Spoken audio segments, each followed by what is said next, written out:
స్తుతింపబడుగాక. ఆయన తన ప్రజలకు దర్శనమిచ్చి వారికి విమోచన కలుగజేసెను. దేవునికి స్తోత్రం. హల్లెలూయా. ఇప్పుడు మనమందరం కూడా ఈ క్రిస్మస్ దినాల్లో మనం ఉన్నాం. ఈ క్రిస్మస్ ఆరాధనలో అడ్వెంట్ దినాల్లో మనం ఉన్నాం. అయితే దేవుడైన యెహోవా తన బిడ్డలకు ఇచ్చిన వాగ్దానం ఎవరి ఎడల ఏ విధంగా దేవుడు నెరవేరుస్తున్నాడంటే, ఈ యొక్క వాక్యంలో మరియా గురించి నేను పంచుకోబోతున్నాను. మరియా మిర్యాము అనే పేరు నుండి మరియా అనే మాట రాయబడింది. మిర్యాము అనే పేరు నుండి ఆ మరియా అనేది రాయబడింది. ఎక్కువగా మరియా గురించి కొత్త నిబంధన గ్రంథంలో అంటే మత్తయి, లూకా, మార్కు సువార్తలో కూడా రాయబడి రెండు సువార్తలో మరియా గురించి రాయబడింది. కానీ ఇస్లాం యొక్క గ్రంథాల్లో మరియా జీవితం గురించి అంటే ఎక్కువగా ఆ మరియా జీవితం గురించి, యేసు ప్రభు యొక్క తల్లి గురించి ఆ ఇస్లాం యొక్క గ్రంథాల్లో మరియమ్మ గారి గురించి ఎక్కువగా రాయబడింది. అయితే మనము ఆ గ్రంథాల గురించి మనం నేర్చుకోవలసింది లేదు, కానీ మనను భద్రపరుస్తున్నా, మనం కాపాడుతున్నా, ఎప్పుడు మనతో మాట్లాడుతున్న ఈ యొక్క పరిశుద్ధమైన గ్రంథము, మనతో నిత్యము మనతో ఉంటున్న గ్రంథముల నుండి యేసు ప్రభుల వారు అంటే మరియా జీవితం నుండి మనము నేర్చుకోవలసిన మాటలు ఏమైతున్నాయో అవి ఈ రోజు మీతో నేను పంచుకోబోతున్నాను. దేవునికి స్తోత్రం. హల్లెలూయా. అయితే మరియా తన జీవితంలో మనం అన్నప్పుడు చూస్తూ ఉంటాం. మరియమ్మ గారు, ఈ మరియా గురించి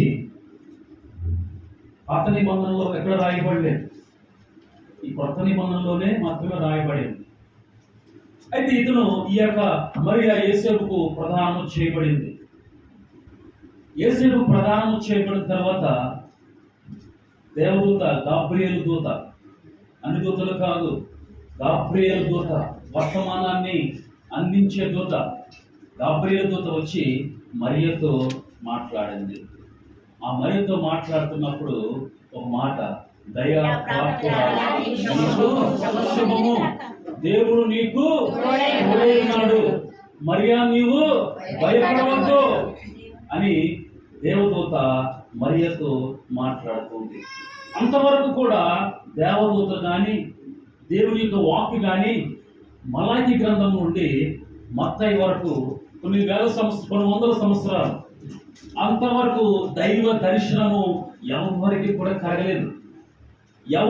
దైవ దర్శనము కలగలేదు. దేవుడు ఎవరితో మాట్లాడేవారు కాదు.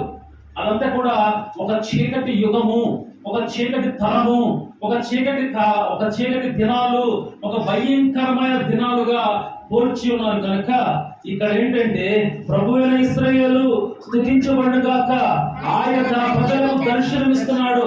ఆయన తన ప్రజలకు ఏమిస్తున్నాడు? దర్శనమిస్తున్నాడు. ఆ వారికి విమోచన కలిగి చేస్తున్నాడు. అంటే విమోచన కలిగి చేస్తున్నాడు అంటే ఏంటంటే, దేవుడు దర్శనమిచ్చి వారితో మాట్లాడి వాళ్ళను విడిపించబోతున్నాడంట. ఇక్కడ రాయబడుతున్న మరొక అర్థం ఏంటంటే విమోచన అని చెప్పండి. విమోచన మాట్లాడలా, విమోచన అంటే ఒక దాని నుండి ఒకరిని విడిపించడము. అంటే కట్టబడినది ఒక వ్యక్తినంటే ఆ వ్యక్తి నుండి ఆ తాళ్ళు ఇప్పాలి. ఒక వ్యక్తికి బేడు వేసేసారంటే ఆ బేడులు ఇప్పాలంటే ఒక లాక్ అనేది ఉండాలి.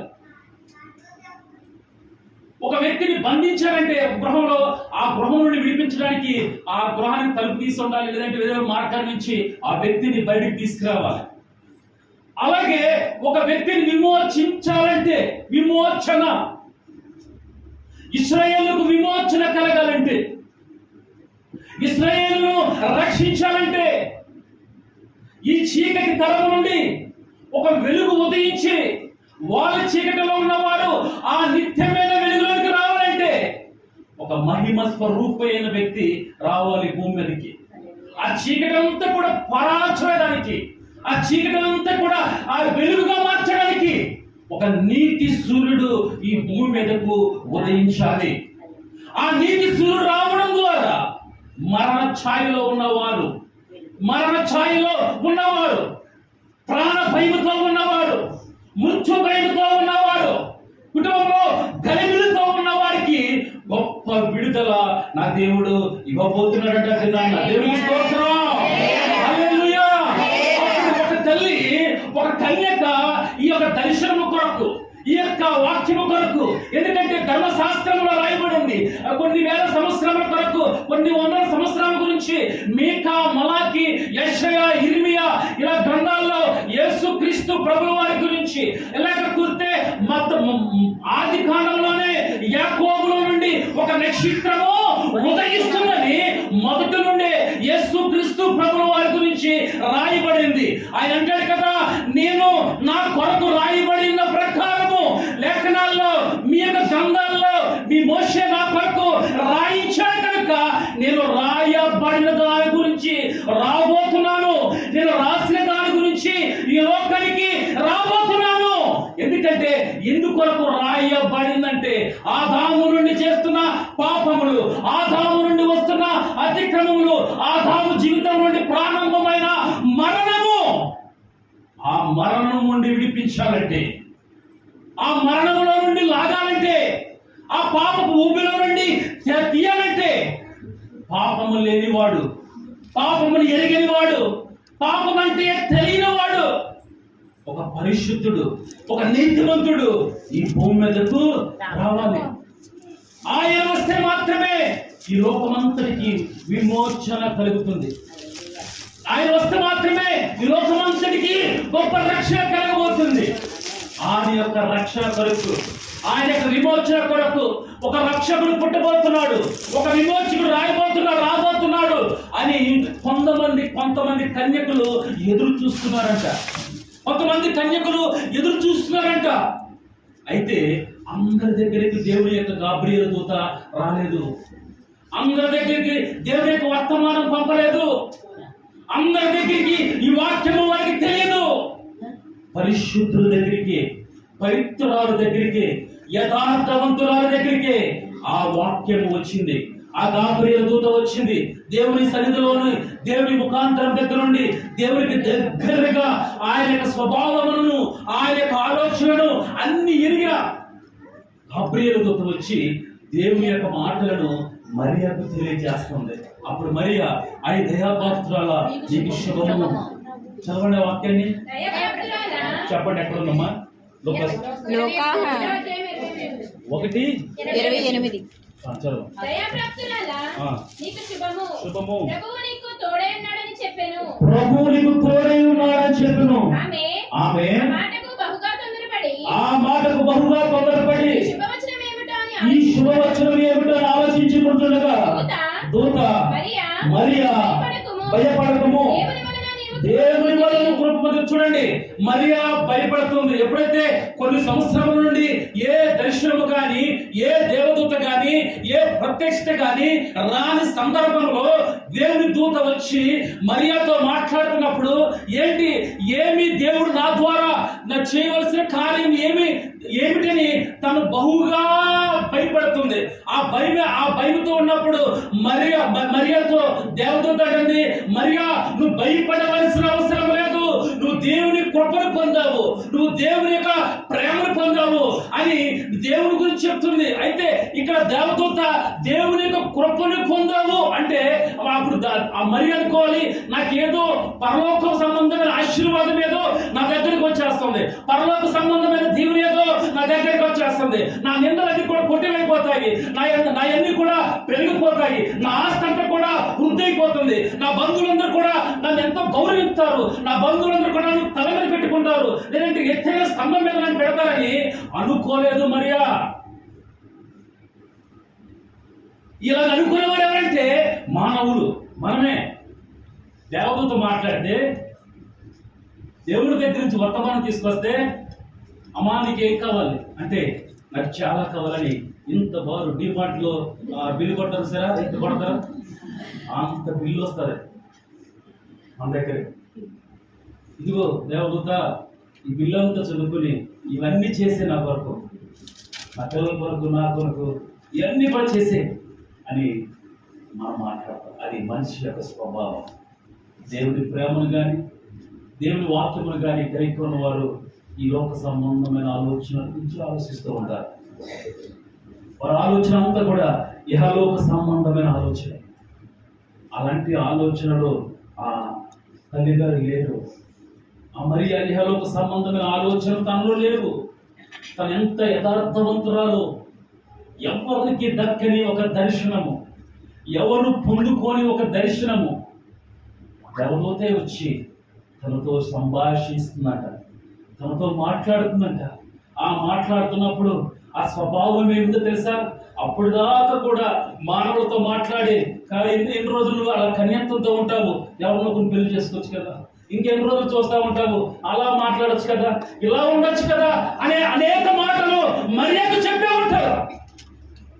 ఇంకెన్ని రోజులు నువ్వు అలాగే ఉంటావు, మేము చూడు మమ్మల్ని చూడు అని చెప్పిన వారు కూడా ఉంటారు. కానీ తన పవిత్రతను మాత్రం, తన పరిశుద్ధతను మాత్రము ఏమాత్రము పోగొట్టకుండా వాక్యమైన దేవుని కొరకు, వాక్యము కనపడని దేవుని కొరకు, కనపడని దేవుని కొరకు ఎదురు చూస్తుందంట.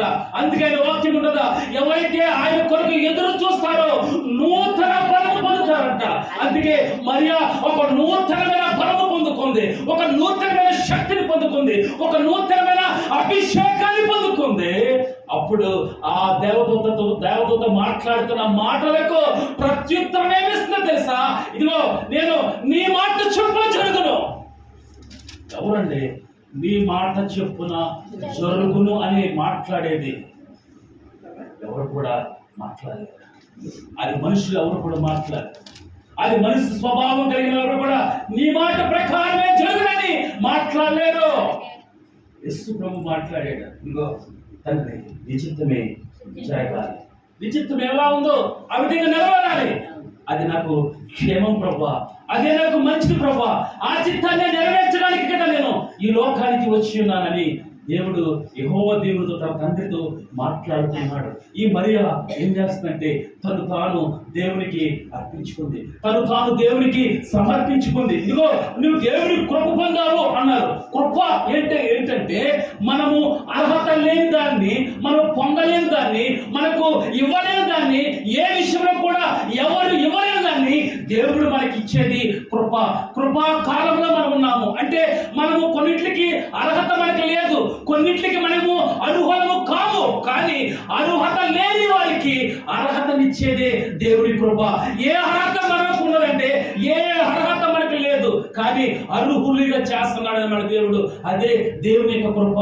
ఆ కృప మరియా అంటుంది, నువ్వు దేవుడు అంటుంది, నువ్వు కృప పొందావు, నువ్వు భయపడవసరం లేదు అంటే తనకేం అర్థమవుతుందో తెలియదు.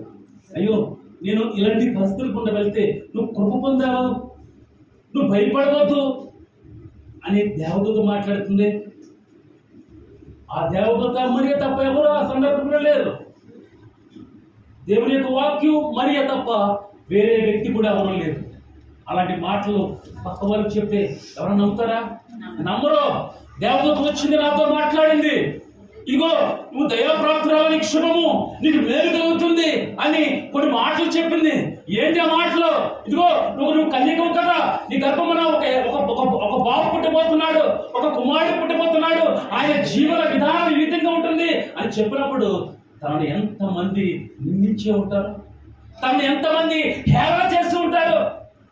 కృప చూడండి, కృప ఏం చేస్తుందంటే వాళ్ళు కష్టాలు కూడా నడిపించింది.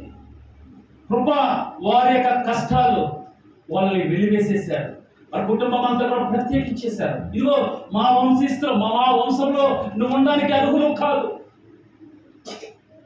నువ్వు ఇక్కడి నుంచి వెళ్ళిపో అని తనను వేరుపరిచేశారు. అయినా ఆ కృప ఏం చేస్తుంది తెలుసా? తనను విడిచిపెట్టలేదు. ఆ కృప ఏం చేస్తుందో తెలుసా? తనను మర్చిపోలేదు. ఆ కృప చేస్తుంది తెలుసా? తను ఏ రోజు కూడా ఆ యొక్క బాధ గుండా మర్చిపోయిన కూడా చేసింది కృప. ఆ కృప సత్య సంపూర్ణుడైన యేసు ప్రభుకి జన్మనివ్వగలిగింది ఆ మరియ తల్లి. దేవునికి స్తోత్రం, హల్లెలూయా. ఆ వాక్యాన్ని కిందకి ఒకసారి కుమారుని కని ఆయనకు యేసు అని పేరు పెట్టుదువు. ఆయన గొప్పవాడే సర్వోన్నతుని కుమారుని అనబడను. ప్రభువైన దేవుడు దావీదు సింహాసనమును ఆయనకిచ్చును. యాకోబు వంశస్థులను యుగయుగములను ఏలును. 30వ వచనం. అందుకు మరియా నేను పురుషుని ఎరగని దానిని ఇది ఎలాగూ జరుగును అనగా దూత పరిశుద్ధాత్మ నీ మీదకి వచ్చును. సర్వోన్నతుని శక్తి నిన్ను కమ్ముకొను గనుక పరిశుద్ధుడే దేవుని కుమారుడు అనబడును. మరియాకు దేవదూత మాట్లాడుతున్న ఈ వివరణ, పరిశుద్ధాత్మ నీ మీదకి వస్తుంది, సర్వోన్నతుని శక్తిని కమ్ముకుంటుంది. ఎలాగా అంటే నువ్వు ఏ విధంగా గర్భవతి అవుతావు, నువ్వు ఏ విధంగా ఈ కార్యం జరగబోతుంది, నువ్వు ఏ విధంగా ఇలాంటి పరిస్థితులు కూడా వెళ్ళబోతావు అంటే నీకు పరిశుద్ధాత్మ నీ మీదకు రాబోతుంది. అంతవరకు పరిశుద్ధాత్మ గాని అంటే మలాకి గ్రంథం నుండి మత్తయి వరకు ఎలాంటి ఆత్మ స్వరూపుడు అక్కడ సంచరించలేదు, ఆత్మ కార్యము జరగలేదు. అప్పుడే పరిశుద్ధాత్మ మరియా మీదకు దిగి వచ్చింది. సర్వోన్నతమైన శక్తి నేను కనుక్కోబోతుంది కనుక నువ్వు పుట్టబో శిష్యుడు పరిశుద్ధుడే దేవుని కుమారుడు అనబడును. ఇది తరతరములు కాదు, దావీదు సింహాసమును ఆయన ఇచ్చును. ఎవరైతే చూడండి ఇక్కడ ఆయన తండ్రి అయిన దావీదు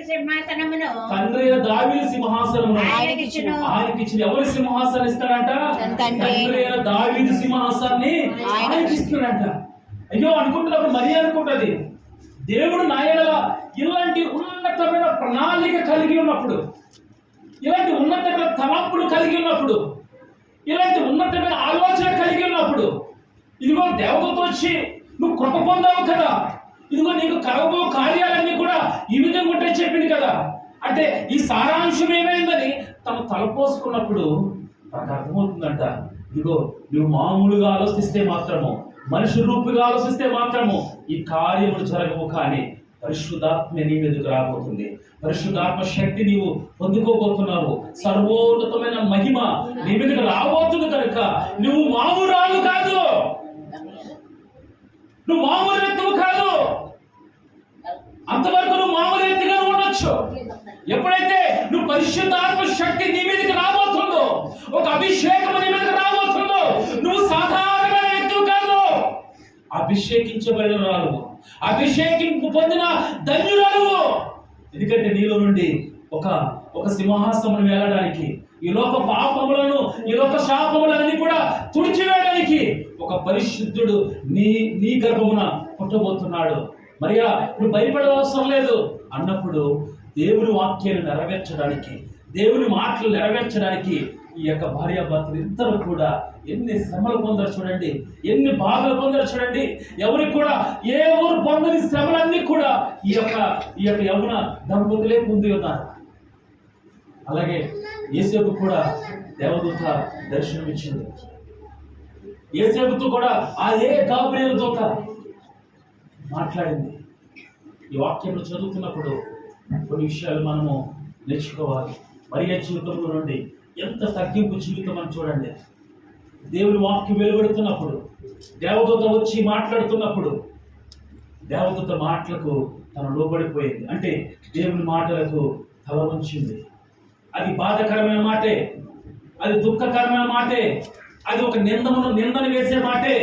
అయినా దేవుని కార్యము నెరవేర్చడానికి కొన్ని వేల సంవత్సరాల నుంచి జరగవలసిన కార్యాన్ని తన ఎడల నెరవేరుతుందని తన జీవితాన్ని ప్రభు కల్పించేసిన ధన్యురాలు మరియమ్మ గారు. దేవుని స్తోత్రం.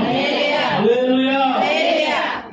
అయితే ఈ మరియమ్మలో నుండి ఇంకొక వాక్యం మనం నేర్చుకుందాం. సో మత్తయి సువార్త 1వ అధ్యాయంలో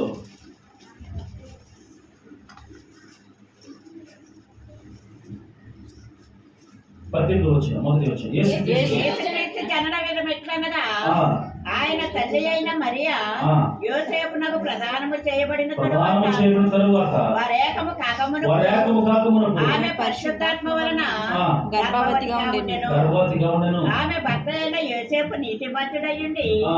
ఆమెను అవమానపరచునలక రహస్యముగా ఆమెను విడనాడ ఉద్దేశించెను.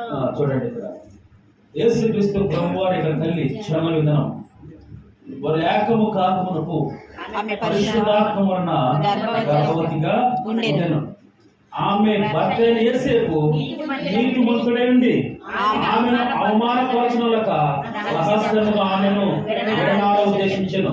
ఈ సంగతుల గురించి అతను ఆలోచించుచుండగా ప్రభువుతో స్వప్నమందు అతని ప్రత్యక్షమై దావీదు కుమారుడు అయిన యోసేపు నీ భార్య అయిన మరియను చేర్చుకొనుటకు భయపడకుము. చూడండి ఇక్కడ మరియా భయపడుతుంది, యేసేపు భయపడుతున్నాడు.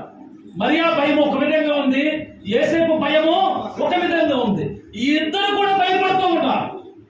వీరిద్దరు కూడా ఎంతో ఆందోళన చెందుతున్నారు. ఎందుకంటే ఈ జనాంగంలో నుండి వెలివేస్తారని, వాళ్ళ ఊరిలో నుండి ఒక గృహంలో నుండి వెలివేసి ఊరు బయట విడిచిపెడతారని ఎంతో ఆందోళన చెందుతున్నారు. కానీ కనపడని ఒక వ్యక్తి వచ్చి స్వప్నమందు మాట్లాడుతున్నప్పుడు అంటారు, భయపడవద్దు, నువ్వు యేసేపు, నువ్వు భయపడవద్దు, యేసేపు నువ్వు అధైర్యపడవద్దు. ఇదిగో నేను లేఖనంలో రాయబడిన వాక్యాల ప్రకారము ఇదిగో దేవుని యొక్క వర్తమానమును నేను తీసుకుని వచ్చాను. ఇదిగో నీ యొక్క భార్య అయిన మరియా పరిశుద్ధాత్మ ద్వారా గర్భవతి అయింది, పరిశుద్ధాత్మ వలన గర్భవతి అయింది. ఇదిగో పరిశుద్ధ కార్యము, ఒక పవిత్ర కార్యము యెహోవా దేవుడు నీ భార్య నెరవేర్చబడుతున్నాడు, నెరవేరుస్తున్నాడు కనుక ఇదిగో ఆ కార్యాన్ని నువ్వు తలపోటాలి, ఆ కార్యాన్ని నెరవేర్చాలని ఆ యేసేపుకు దేవదూత మాట్లాడిన మాటకు యేసేపు లొంగిపోయాడు. ఆ మాటకు లొంగిపోయాడు, దేవుని వాక్యానికి కట్టబడతాడు. అప్పుడు అనుకున్నాడు, నా ఇష్టాన్ని కాదు కానీ ఇదిగో నా దేవుని చిత్తాన్ని నేను నెరవేరుస్తాను, నా ఇష్టాన్ని కాదు కానీ నా తండ్రి చిత్తాన్ని నేను నెరవేరుస్తాను అని అంటున్నాడు. 21వ వచనంలో 21వ వచనం ఆమె కుమారుడు కనును తన ప్రజలను వారి పాపం నుండి ఆయన రక్షించును కనుక ఆయనకు సరిపోతుంది. ఈ విధంగా చూడండి, ఈ విధంగా జరగబోతుంది. ఆయన సాధారణమైన వ్యక్తి కాదు, ఆయన అసాధారణమైన వ్యక్తి కాదు. ఆయన పాపము నుండి విడిపించడానికి, అక్కడ విమోచింప చేయడానికి, ఇక్కడ పాపము నుండి విడిపించడానికి, అంటే పవిత్రపరచడానికి, అనేక శాపముల నుండి మనం కడిగివేయడానికి ఒక పరిశుద్ధుడు రాబోతున్నాడు. ఇదిగో అది నీ సంతతిలో నుండి జరగబోతుంది కనుక దానికి నువ్వు ఏకీవిపించాలి యేసేపు అని దేవుడి వాక్యం వచ్చినప్పుడు యేసేపు ఆ మాటకు లోబడిపోయాడు, ఆ మాటకు లొంగిపోయాడు. ప్రభువా నీ చిత్తమే నెరవేరాలి, అదిగో నీ ఇష్టమే నెరవేరాలి, ఇదిగో నా ఎడల అలాంటి కార్యము నెరవేర్చడానికి నీ దేవదూతని నీ ముఖ దర్శనమును చూస్తూ ఎప్పుడు నువ్వు స్తుతిస్తూ ఎప్పుడు గర్భస్తున్న దేవదూత వచ్చి నాతో మాట్లాడుతున్నప్పుడు నేను లొంగిపోకుండా నేను ఎట్లా ఉండగలను? ఇదిగో ఆ దైవ కార్యాన్ని, ఆ లోక కళ్యాణార్థం జరగబోతున్న ఆ కార్యాన్ని నెరవేర్చడానికి ఇదిగో నేను సిద్ధపడుతున్నానని ఆ యేసేపు దేవునికి శరణైపోయాడు, దేవునికి లొంగిపోయాడు, దేవుని మాటను తన తల పోసుకున్నాడు. ఇంకెన్నడూ కూడా ఈ లోక సంబంధమైన ఆలోచనలు పెట్టుకోకుండా, లోకము వేధించిన, లోకము శ్రమ పెట్టిన, లోకం బాధ పెట్టిన, బంధువుల్లో నుండి వెలివేసిన దేవుని మాట మాత్రమే నెరవేరాలి, దేవుని చిత్తం మాత్రమే నెరవేరాలని దేవుని మాటకు లోబడిపోయి వాళ్ళిద్దరూ కూడా దేవుని కార్యాన్ని నెరవేర్చారు. ఇది మరియమ్మ యేసేపు జీవితము. అది అయితే తర్వాత ఎలిజబెత్ జకరియా అని ఒక వ్యక్తులు ఉన్నారు. ఎలిజబెత్ జకరియా వీళ్ళిద్దరు కూడా వృద్ధులు, చాలా పెద్దవారు. యాజకుడు జకరియా, ఒక మాటలు చెప్పి నేను ముగిస్తాను. యాజకుడు జకరియా ఇతను ఏం చేస్తారంటే ఆ యొక్క మందిరంలోకి వెళ్ళి ఏం వేస్తున్నాడు? ధూపం వేస్తున్నాడు. తన యాజకత్వాన్ని, అంటే కొన్ని దినాలు ఒక్కొక్క యాజకుడు కొన్ని దినాలు యాజకత్వాన్ని సమర్పించుకుంటారు. అలాగే ఇతని యొక్క ఆ తరం వచ్చినప్పుడు, అంటే ఇతని యొక్క గడియ సమయం వచ్చినప్పుడు ఈ జక్కరయ్య వెళ్ళి ఆ ధూపం వేస్తున్నప్పుడు దేవదూత వచ్చి జక్కరయ్యతో మాట్లాడింది. నువ్వు భయపడుతున్నావేమో జక్కరయ్య, నువ్వు భయపడుతున్నావేమో. జక్కరయ్యకున్న ఆ యొక్క అక్కర ఒకటి ఉంది, ఎలిజబెత్కు ఉన్న అక్కర ఒకటి ఉంది. వీళ్ళు ఆ అక్కర గురించి చూడట్లేదు, ఆ అవసరత గురించి చూడట్లేదు. తన బాధ్యత ఏంటి?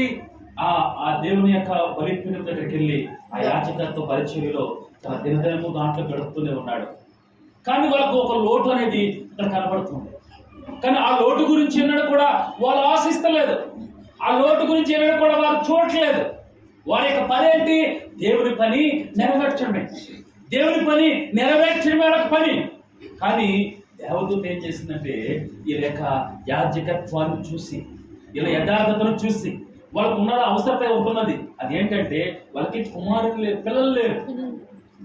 కానీ ఎన్ని నిందలు తను అనుభవించిందో, ఎన్ని మాటలు ఫేస్ చేసి ఉంటారు. నువ్వు సేవకుడు, ఇదిగో నీ పిల్లలు లేరు, పిల్లలు పుట్టిన మా పిల్లల్ని చేతులకు ఇస్తే ఇది మా పిల్లలు పుట్టరేమో అని ఎవరు కూడా ప్రార్థన కూడా చేయించుకునేవారు ఉండరు.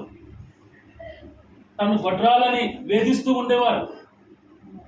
నువ్వేం పాస్టర్, నువ్వేం యాజకుడు, మీకు పిల్లలు లేరే, మా పిల్లల పేరు నువ్వు పెడతావా అని అనేక విధాలుగా వాళ్ళు నిందించే ఉంటారు. కానీ అవేమి కూడా వాళ్ళు మనసులో పెట్టుకోలేదు, అవేమి కూడా వాళ్ళు ఆలోచనలో పెట్టుకోలే.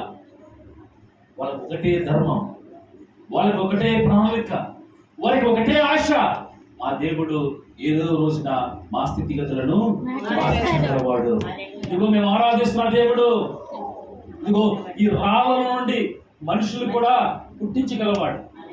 ఇదిగో ఏది కూడా ఆయనకు అసాధ్యము లేదు. మా పని ఏంటి? ఆయన యొక్క ధూపమును వేయడమే, ఆయన మందిరంలోకి వెళ్ళి మా పనులు చేయడమే. ఇది మా బాధ్యత. మా అవసరత ఏంటంటే మమ్మల్ని సృష్టించిన మా దేవుడు మా అవసరత ఎరిగి ఉన్నవాడు. ఆకాశ పక్షులు చూడండి, అవి విత్తవు, కొయ్యవు, పంటను కూడా సమకూర్చుకొనవు, వాటిని కూడా దేవుడు పోషిస్తున్నాడు కదా. ఎంత గొప్ప స్టేట్మెంట్ చూడండి. అలాంటిది ఇది కూడా చక్రయ్య తెలియదు, చక్రయ్య తెలియదు, ఎలిజబెత్ తెలియదు. వాళ్ళ పనేంటి? ప్రార్థనా జీవితమే. వాళ్ళ పనేంటి? ప్రార్థనా జీవితమే కొనసాగిస్తూ ఉన్నారు. కానీ ఒక దినాన్న దేవుడి దర్శనము వారి జీవితంలో కలిగింది. దేవుడు మర్చిపోలేదు, వీళ్ళు మర్చిపోయారు, వృద్ధులైపోయారు, ఇంకా అవకాశం లేదు, ఇక అసాధ్యమే డాక్టర్ల ప్రకారము, ఈ యొక్క లోక ప్రకారము. కానీ నా దేవుడు అంటున్నాడు కదా, అసాధ్యాలనే సాధ్యము చేయగలవాడు నేను, అసాధ్యములు ఉన్నది లేనట్టుగా మార్చగలవాడు, నాకు అసాధ్యం అనేది ఏదైనా ఉన్నదా అని సఫలం చేసిన దేవుడు అంటున్నాడు. ఇదిగో నువ్వు కుమారుని కంటావు, ఇదిగో నీ భార్య కుమారుని కంటాది, ఒక అభిషక్తుని కంటాది. అతను ఇశ్రాయేలును ఆయన ప్రజలను ముందుగా నడిపించే ఒక ఆత్మగా రాబోతున్నాడు, ఒక పరిశుద్ధుడుగా రాబోతున్నాడు అని తన తండ్రికి దూత మాట్లాడుతున్నప్పుడు అతను ఆశ్చర్యమైపోయి ఉంటాడు. ఎందుకంటే ఇది వయసు అంతా కూడా అయిపోయింది కదా, ఇది ఎట్లా జరగబోతుంది అని అపనమ్మకము కలిగిన వారు. ఇక్కడ చూడండి ఒక నీతి, మనము అపనమ్మకస్తులై ఉన్నప్పుడు కూడా దేవుడు ఆ అపనమ్మకాన్ని కొట్టివేసి నమ్మకము కలిగిన మాటలు, యథార్థమైన మాటలు మన జీవితంలో దేవుడు నెరవేర్చబోతున్నాడు. దేవుడికి స్తోత్రం, హల్లెలూయా. వాళ్ళు ఎన్నడూ కూడా ఆశించే ఉండేవారు కాదు. ఇక ఆ జీవితాలు ఇక్కడితో అయిపోతాయి కదా, మా బ్రతుకు ఇక్కడితో అయిపోతుంది కదా, మా తరం ఇక్కడితో అయిపోతుంది కదా, మాకు కుమారుడు పుట్టలేదు, కుమార్తె కూడా పుట్టలేదు, మాకు ఎవరు కూడా లేరు కదా, మా తరము, మా జీవితము, మా వంశము ఇక్కడితో అంతమైపోతుంది అని ఏడ్చి వాళ్ళ దుఃఖాన్ని ఎవరికి కూడా చెప్పుకోకుండా, వాళ్ళు వారి యొక్క బాధలు ఎవరికి కూడా చెప్పుకోకుండా అలాగే వారి జీవితాలు అలాగే ఉండిపోయాయి. కానీ వాళ్ళ ప్రార్థన మాత్రం ఆగలేదు. అది అద్భుతం. వాళ్ళ ప్రార్థన మాత్రం ఏ రోజు కూడా తగ్గలేదు. కార్యము జరగట్లేదు కదా, కార్యము ఆగిపోయింది కదా, దైవ కార్యము ఆ జీవితంలో ఆలస్యం అయింది కదా అని ఏ రోజు కూడా ఆ ధూపము వేయకుండా ఉండలేదు, ఎలిజబెత్ ప్రార్థన చేయకుండా ఉండలేదు. ఎందుకంటే వారు పరిశుద్ధులుగా ఉన్నారు, యథార్థవంతులుగా ఉన్నారు, దేవుని కృపను పొందుకో సిద్ధపడి ఉన్నారు కనుక దేవుని యొక్క వాక్యము వారి యుద్ధకు వచ్చేసింది. వారి నిందను దేవుడు తీసివేసేసాడంట. ఇదే వాక్యం ఉంటున్నా, నీవు అలాంటి పరిశుద్ధతను నువ్వు అనుసరిస్తే, అలాంటి యథార్థత నువ్వు పాటిస్తే, ఇదిగో నీ దుఃఖాన్ని కూడా నువ్వు ప్రార్థన చేస్తుండగా ఆ ప్రార్థన ఆగకూడదు, కానీ ఆ సమస్య మాత్రము ఆగిపోతుంది. దేవునికి స్తోత్రం. హల్లెలూయా. దేవుడి సమస్యలను తీసివేసేవాడు. మనుషులు ఏం చేస్తారంటే సమస్యలు పెడతారు, బాధలు పెంచుతారు, బరువులు పెంచుతారు. ఒక ఎద్దు మీద ఒక భారాన్ని వేస్తే అది మోస్తారు కదా, ఇంకా కొంచెం పెంచుతారు. అలాగే మనుషుల మీద కూడా మనుషులు ఏం చేస్తారంటే భారాన్ని వేస్తారు, బరువులు వేస్తారు. కానీ నా దేవుడు ఏం చేస్తాడంటే ఆ భారాన్ని, ఆ బరువులు కూడా తేలిక చేయగల శక్తివంతుడే ఉన్నాడు. దేవునికి స్తోత్రం. హల్లెలూయా. ఎందుకంటే మనుషులు పెడుతున్న బాధలకు మీరు లొంగిపోతే, మనుషులు వేస్తున్న నిందలకి మీరు లొంగిపోతే, మనుషులు మాట్లాడుతున్న మాటలకు మీరు భయపడితే, దేవుని కార్యము నీ జీవితంలో ఏమాత్రము జరగదు. దేవుని కార్యము నీలో ఏమాత్రము జరగదు. నీకు ధైర్యము గల ఆత్మని ఇవ్వబోతున్నాను. మరియా, నువ్వు భయపడవద్దు. నువ్వు కృప పొందావు. మరియా, నువ్వు భయపడవద్దు. దేవుని శక్తి నిన్ను కమ్ముకోబోతుంది. మరియా, నువ్వు భయపడవద్దు. పరిశుద్ధాత్మ నీ మీదకు దిగిరాబోతుంది. అద్భుతములను చూడబోతున్నావు, ఆశ్చర్య కార్యములు చూడబోతున్నావు. నీ కుటుంబ వారిని వెలివేసినా, నీ బంధువుల్ని పక్కన పెట్టినా దైవ కార్యము నీ ఎడల నేను నెరవేర్చబోతున్నాను. ఎందుకంటే మనుషులు వేస్తున్న నిందలకు నువ్వు లొంగిపోతే నువ్వు చేతకాని వాడవే. నువ్వు మనుషులు పెడుతున్న మాటలకు నువ్వు పడబడితే నువ్వు చేతకాని రాలుదానివే. కానీ వారి మాటను లక్ష్యం పెట్టకుండా, వారి ఆలోచన లక్ష్యం పెట్టకుండా, నీ గురి ఏంటంటే నా ప్రభువైన యేసుక్రీస్తే. నీ గురి ఏంటంటే నీ సమస్య నుండి విడిపించడమే. నీ గురి ఏంటంటే నీ బిడ్డల జీవితము గొప్పగా ఆచరించబడమే. అదే నీ గురి ఉండాలి. కానీ ఈ మనుషులు పెడుతున్న మాటలు, ఈ పక్కవారు మాట్లాడుతున్న మాటలకు నువ్వు చెవి పెట్టినప్పుడు అవిశ్వాసపు వేర్లు నీళ్ళకి వచ్చేస్తాయి, అవిశ్వాసపు మాటలు నీళ్ళకి వచ్చేస్తాయి, అవిశ్వాసపు ఆలోచన నీళ్ళకి వచ్చేస్తాయి. దేవుని కార్యం ఈ రోజున క్రైస్తవ జీవితంలో జరగలేకపోవడం కారణం ఏంటంటే వారి యొక్క అవిశ్వాసమే. విశ్వాసం లేకుండా బైబిల్ చదువునా, విశ్వాసం లేకుండా ప్రార్థన చేసినా, విశ్వాసం లేకుండా సంఘంలోకి వెళ్ళి ఎన్ని పాటలు పాడినా, ఎంత ప్రార్థన చేసినా, కన్నీరు కార్చినా అదంతా కూడా వృధైపోతుంది ఈ రోజున. అందుకంటారు, ఇన్ని రోజుల నుంచి ప్రార్థన చేస్తున్నానే, ఇన్ని దినముల నుండి నేను ఆరాధన చేస్తున్నానే, ఇన్ని దినముల నుండి తెల్లవారుజామున లేచి నేను ప్రార్థన పరిగెడుతున్నానే, ఏమైంది నాకు మార్పు అంటే ఈ కొన్ని రోజులే ఈ మార్పు కనపడుతుంది. కానీ ఈ జనవరి అయిన తర్వాత వాళ్ళ మార్పు మరొక విధంగా మారిపోతుంది. ఈ రోజున విమర్శిస్తలేదు, కానీ ఉదయాన్నే లేచి చక్కగా ప్రార్థనలు చేస్తున్నారు. అడ్వెంట్లో మంచిదే. ఇదే నీ జీవితంలో కంటిన్యూ అయితే ఎంత బాగుంటుంది. అడ్వెంట్ వచ్చిందనా, లెంట్ వచ్చిందనా, ఇంకా వేరే వచ్చిందనా కాదు. నువ్వు నిత్యము పరిశుద్ధురాలుగా, పవిత్రురాలుగా ఉండాలంటే రేయి మొదటి జామున మోకరించాలి. రేయి మొదటి జామున నీ బిడ్డల కొరకు ప్రార్థించాలి. ఇదిగో నీళ్లు కుమ్మరించినట్లుగా నీళ్లు ఏదైతే కుమ్మరిస్తాయో, మొత్తం అంతా కూడా కుమ్మరిస్తాయో, అలాగే నీవు నీ కన్నీళ్లను ప్రభు పాదాల దగ్గర పెడితే, నీలో ఉన్న దుఃఖం అంతా కూడా, బాధలంతా కూడా ఆ తెల్లవారుజామున నువ్వు ప్రభు యొక్క పెడితే, అంగలారిస్తే, ప్రాధేయపడితే, ఇదిగో నా దేవుడు నీ జీవితాన్ని మారా అనే అనుభవంలో గుండా నువ్వు వెళ్తున్నప్పుడు నా దేవుడు మధురముగా మార్చగలవాడు. దేవునికి స్తోత్రం. హల్లెలూయా. ప్రార్థన తీవ్రత ఏమాలంటే పెరగాలి తప్ప ఈ సీజన్ వచ్చినప్పుడు ఒకలాగా, వర్షాకాలం వచ్చినప్పుడు ఒకలాగా, వేసవకాలం వచ్చినప్పుడు ఒకలాగా, ఆ చేత ఇంకో వేరే కాలం వచ్చినప్పుడు ఒకలాగా సీజనల్ గా ఉండకూడదు. ఎప్పుడు కూడా అదే విధంగా ఉండాలి, అదే విధంగా నడవాలి. ఈ రోజున మనుషులు కనపడదామని, లేదంటే నా పాట చూడు, నా మాట చూడు, నా ప్రార్థన చూడని వేషధారణ కలిగిన జీవితాలు జీవిస్తున్నారేమో ఈ రోజున. వేషధారణ దేవుని నీతి నెరవేర్చదు. వేషధారణ దేవుని నీతి నెరవేర్చదు. యథార్థతే, కానీ వాళ్ళు కనబడరు. వేషధారణ కనపడచ్చు, కానీ యథార్థత కనపడదు. ఆ కనపడది ఎవరు కనపడుతుంది అంటే దేవునికే కనపడుతుంది. ఆ యథార్థవంతులు ఆయన ముఖ దర్శనం చూస్తారు. యథార్థవంతులు ప్రార్థించగా ఆయన ఆలస్యం చేయకుండా ఉండలేడు. యథార్థవంతులు మోకరించగా ఆయన ప్రత్యక్షత కాకుండా ఉండలేడు. యథార్థవంతుల బిడ్డలు భిక్షము కూడా ఎత్తారంట, వాళ్ళ ఆకలి కూడా కనుగొనరంట, ఏ ఇబ్బందులు వాళ్ళకి రావంట. యథార్థత ఎక్కడుందంటే పరిశుద్ధతలోనే యథార్థత ఉంది. నువ్వు పరిశుద్ధత కలిగి ఉంటే నువ్వు యథార్థవంతురాలుగా నువ్వు జీవించినట్లే. పరిశుద్ధత అనేది రోజున విశ్వాసులకు కొదువైపోయింది. కొన్ని విషయాలు మాత్రమే పరిశుద్ధత ఉంటారు. పవిత్రత ఉన్నది. పవిత్రత అంటే పవిత్రమైనది. కొన్ని పవిత్రమైనవి ఉన్నాయి.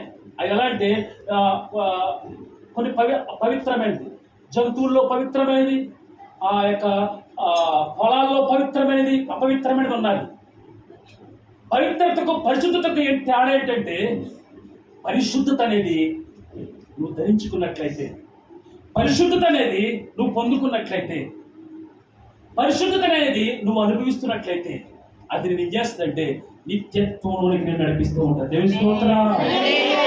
ఆ పరిశుద్ధత, పవిత్రత ఈ రెండు కూడా డిఫరెంట్. అంటే ఒక అడుగు వేస్తే పవిత్రత, మొత్తము లోను కంటే వెళితే పరిశుద్ధత. అంటే ఒక స్టెప్ వేసి ఆగితే ఒక విధమైన పవిత్రత. పరిశుద్ధతలోకి రావాలి. ఆలయము, ఆవరణము, పరిశుద్ధ స్థలము, అతి పరిశుద్ధ స్థలం, ఇలాగా ఈ స్థలాలను చూసారా. నువ్వు ఇంకా ఆవరణలోనే ఉంటే అంటే పవిత్రత కొరకు ఉంటే పరిశుద్ధతలోనికి ఎప్పుడు వస్తావు? ఇంకా నువ్వు ఆవరణలోనే జీస్తే ఆ ధూపావేది దగ్గరికి ఎప్పుడు వస్తావు? ఆ ధూపం ఎప్పుడు వేస్తావు? ఆ దేవుని ప్రత్యక్షత నువ్వు ఎప్పుడు పొందుకుంటావు? ఈ యొక్క యవన బిడ్డలు మరియా, యేసేపు, ఎలిజబెత్, జకరియా వీళ్ళ జీవితాలను చూసినప్పుడు యథార్థవంతులు, నీతిమంతులు, దేవుని కృపను పొందుకున్నారు. మనుషుల కొరకు బ్రతకట్లేదు, మనుషుల కొరకు మాట్లాడతలేదు. ఈ రోజున మనుషుల కొరకు మాట్లాడేవారు, మనుషుల కొరకు హెచ్చించేవారు, మనుషుల మాటలు లక్ష్య పెట్టేవారు అనేక మంది ఎక్కువైపోయారు ఈ రోజున. కానీ నువ్వు మనుషులను లెక్క చేయకు అంటే అలాగని వేరే ఉద్దేశం కాదు. దేవునే గురి కలిగి ఉండాలి. దేవుని మాట మీద నువ్వు ఆలోచన పెట్టి ఉండాలి. దేవుని కోసం ఎదురు చూడాలి. ఎందుకంటే నువ్వు ఆలోచన పెట్టినప్పుడు ఈ మనిషి ఈ రోజున ఇలా మాట్లాడుతుంది, ఇంకో మనిషి ఏం చేస్తాడంటే అలా మాట్లాడుతుంది. నాలుగు ఏం చేస్తాడంటే మనస్సు కలిగి ఈ రోజు నువ్వు మంచోడు అంటది, రేపు నువ్వు చెడ్డదాన్ని అంటది, ఈ రోజు నువ్వు చెడ్డదంటది, రేపు మంచోడు అంటది. ఈ మనుషుల మాటలు ఈ విధంగా ఉంటాయి. కానీ వాళ్ళ మాటలు నువ్వు లక్ష్య పెట్టినప్పుడు నువ్వు అవిశ్వాసంలోనికి దిగిపోతావు. వాళ్ళ మాటలు నువ్వు లక్ష్య పెట్టినప్పుడు అవిశ్వాసపు హృదయం నీలోనికి వచ్చేస్తుంది. కానీ నువ్వు అవిశ్వాసురాలుగా ఉండడానికి కాదు, కానీ ఒక నిజమైన విశ్వాసురాలుగా ఉండాలంటే, ఒక యథార్థతలో నువ్వు రావాలంటే, ఒక పవిత్రతలో నువ్వు రావాలంటే, దేవుని కృపను నువ్వు పొందుకోవాలంటే ముందుగా నువ్వేం చేశారంటే నీ ఆత్మీయ జీవితాన్ని ఒక్కసారి నీవు సరి చేసుకోవాలి. ఒక ఆత్మీయ స్థితిని ఒక్కసారి నీవు సరి చేసుకోవాలి. నీ ఆత్మీయ జీవితం ఎంత అంటే కొంతే. ఈ రోజులే, ఈ అడ్వెంట్ లోనే, ఈ లెంట్ లోనే నా భక్తి కనబడతాయి, తర్వాత నేను కనపడను. ఈ పండుగలు అయిపోయిన తర్వాత రాను, ఈ పండుగలు అయిపోయిన తర్వాత మందిరానికి రాను. పండగ క్రైస్తవులుగా మనం ఉండకూడదు, పండగ భక్తుల్లాగా ఉండకూడదు, అడ్వెంట్ భక్తుల్లాగా ఉండకూడదు, లెంట్ భక్తులుగా ఉండకూడదు. బయట వాళ్ళు చూడండి, వాళ్ళు కూడా మాలు వేసి కొన్ని రోజులు ఆలేసిన తర్వాత మామూలు జీవితమే. ఒక క్రైస్తవుడు నిత్యము మాలలో ఉన్నట్టుగా భావించాలి. ఎప్పుడు నిత్యము ఒక పవిత్రతను ఏ మాత్రము మనం విడిచిపెట్టుకోకుండా మాట ద్వారా, చూపు ద్వారా, ఆలోచన ద్వారా ఒకరితో ఒకరు మాట్లాడుతున్నప్పుడే సరే ఏ మాటలో కూడా తప్పిపోకుండా దేవునికి ఇచ్చిన పవిత్రత నువ్వు కాపాడగలిగితే దేవుని కృపను పొందుకుంటావు. దేవునికి స్తోత్రం. ఆయన కృపంట వెతుకుతుందంట, ఆయన కృపంట వస్తుందంట. వస్తూ ఉండగా ఎవరైతే పవిత్రాలుగా, పరిశుద్ధరాలుగా, యథార్థవంతురాలుగా ఎవరైతే ఉంటారో వారికి దేవుని కృప ప్రత్యక్షమవుతుంది. ఈ రోజున కృప వెతుక్కుంటూ వస్తుంది. నామకార్థపు భక్తిలో మనం ఉంటే, నామకార్థపు జీవితాన్ని మనం జీవిస్తే, నామకార్థంగా మనం బ్రతికితే మన బ్రతుకంతా కూడా, మన భక్తి అంతా కూడా మృతమే. ఒక యథార్థమైన హృదయాన్ని, ఒక శుద్ధ హృదయాన్ని, ఒక పవిత్రమైన హృదయాన్ని దేవా నాకు ఇవ్వ అంటే ఆ దేవుడు ఇస్తాడు. మనిషి స్వభావం ఏంటంటే తెలుసా? మనస్సు కలిగిన స్వభావమే. కానీ అలాంటి స్వభావంతో దేవుని నువ్వు ఆరాధన చేస్తే, అలాంటి స్వభావంతో మందిరంలోకి వస్తే, అలాంటి స్వభావంతో వాక్యం చదివితే, పాటలు పాడితే ఏమాత్రం ఉపయోగం లేదు. ప్రభా ఆయన శుద్ధ హృదయం కలిగించేవా, యథార్థతనాల్లో పుట్టింప చేయవా. యథార్థంగానే బ్రతకాలి, యథార్థంగానే ఉండాలి. యథార్థవంతులకి ఏది కూడా కొద్దువే ఉండదు అన్నా కదా. ఇదిగో ఆ యొక్క పులి యొక్క సింహపు పిల్లలైనా సరే ఆకలితో సింహాన్ని పోలిస్తాడు చూడండి. సింహం ఏం చేస్తుందంటే ఒక వేటాడి ఆ యొక్క సింహంలా బ్రతకాలని అంటారు. దాని ఉదాహరణ సింహం ఏం చేస్తుంది తెలుసా? అదంతా కూడా ఆ వేటాడినంత కూడా ఆహారాన్ని తినేది కొంచెం మాత్రం తిని మొత్తం విడిచిపెట్టేస్తారు. అంటే ఆ కొంచెం కొరకు ఏం చేస్తుంది తెలుసా? ప్రాణాలు తెగించి ఎదుటి ఉన్న యొక్క మృగంతో పోరాడి దాన్ని చంపుతుంది. కానీ తను తినేదంతా ఇంతే. తర్వాత అది విడిచిపెట్టేస్తుంది. అనేక నక్కలు వచ్చి, పొక్కులు వచ్చి, ఇది వేరే పక్షులు వచ్చి ఆ ఆహారాన్ని తింటాయి. సింహంలాగా బతకాలంట. ఈ రోజున సింహంలా కాదు కానీ పిల్లిలా బతుకుతున్నారు, తిరిగి గలివారు కాదు. దేవుడు మనకు ధైర్యము గల ఆత్మనిచ్చాడు కానీ మూర్ఖాత్మను మనకు ఇవ్వలేదు. మరియా భయపడిపోలేదు, ధైర్యము కలిగి ఉంది. అలాగే ఆ యోసేపు భయపడిపోలేదు, ధైర్యము కలిగి ఉన్నారు. ఈ ధైర్యవంతులు ఏం చేస్తారంటే రాజ్య పరిపాలన చేయబోతున్నారు. ధైర్యవంతులు ఏం చేస్తారంటే రాజ్యాలను ఏలబోతారు. ధైర్యవంతులు ఏం చేస్తారంటే అనేకమైన వాటి మీద అధికారం చేయగలవారు. పిరికోలు ఏం చేస్తారంటే ఒక పటాసు అయితే పారిపోయే వారికి దేవుడు ఏక వాక్యం ఇస్తాడు, ఏక వరమనిస్తాడు. పిరికి వారికి ఏ పరలోక రాజ్యంలో చోటు లేదు. పిరికి వారు పరలోక రాజ్య దగ్గరికి రాలేరు. నువ్వు ధైర్యము కలిగి ఉండాలి. ఈ మరియా ధైర్యము కలిగింది. ఈ ధైర్యము కలిగి ఉన్న కారణం ఏంటంటే పరిశుద్ధాత్మను పొందుకుంది, సర్వోన్నతికి మహిమ కమ్ముకుంది కనుక ఆ యొక్క శక్తి చేత ఆవిడ నడిపించబడింది. అప్పుడు ఏం చేస్తుంది తెలుసా? ఈ మనుషులు పెట్టే మాటలు లక్ష్య పెట్టలేదు, తన బంధువులు వెలివేసిన పట్టించుకోలేదు. ఎవరు ఏమన్నా నాకేంటి అని ఆవిడ ఆ ఊరి బయటికి వెళ్ళిపోయింది, ఏకాంతం వెళ్ళిపోయింది. ఎందుకంటే దేవుని కార్యం జరిగించడానికి, దేవుని వాక్యం నెరవేర్చడానికి కుటుంబం నుంచి వేయబడ్డది, బంధువుల నుంచి వేయబడ్డది. వీరంతా మాత్రమే ఎంతో కష్టపడ్డారు అంటే, ఎంత బాధలు పడ్డారంటే ఆ బాధల్లో కూడా దేవుడు వాగ్దానం వారి ఎడల నెరవేర్చడానికి సమర్థుడుగా ఉన్నాడు. కానీ ఆ వాగ్దానం మర్చిపోవడానికి ఆయన మనిషి లాంటి వాడు కాదు కదా. ఆయన నేను మనుషులైతే మాట ఇచ్చి తప్పుతారు, కానీ వాగ్దానం చేసిన వాడు నమ్మదగిన వాడు అంటున్నాడు. మరి ఎడల ఒక వాగ్దానం ఉంది, యేసేపు ఎడల ఒక వాగ్దానం ఉంది, ఎలిజబెత్ ఎడల వాగ్దానం ఉంది.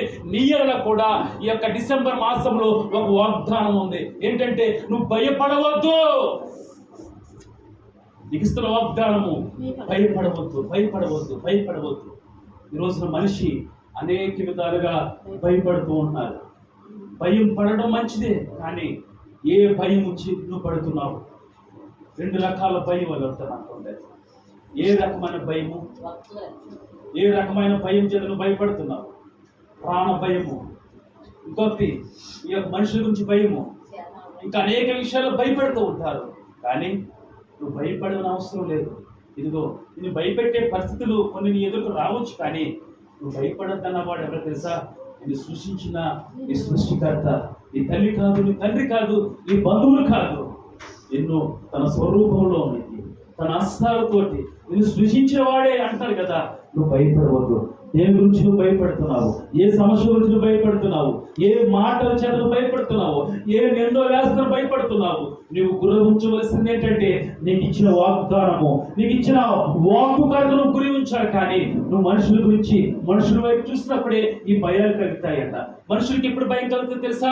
మనుషుల వైపు చూసినప్పుడే, మనుషులతో మాట్లాడుతున్నప్పుడే, ఎక్కువ మనుషులతో సహవాసం చేసినప్పుడే ఈ లోక సంబంధమైన భయాలు ఆ వ్యక్తిని కలుగుతాయి. కానీ నువ్వు దేవుడితో సహవాసం చేసినప్పుడు, దేవుడితో నడుస్తూ ఉన్నప్పుడు, దేవుడితో ఏకాంతంగా ఉన్నప్పుడు, దేవుని వాక్యంను ఏకాంతంగా చదువుతున్నప్పుడు, ధ్యానిస్తున్నప్పుడు, కైకున్నప్పుడు మనుషులు పెడుతున్న భయాలు కానీ, దుష్టుడు పెడుతున్న భయాలు కానీ నిన్ను ఏమీ హాని చేయబడినాడు దేవుడు. ఎందుకంటే నీ ఎదుట నిలబడిన దైవము సర్వోన్నతుడైన దేవుని యొక్క కుమారుడు.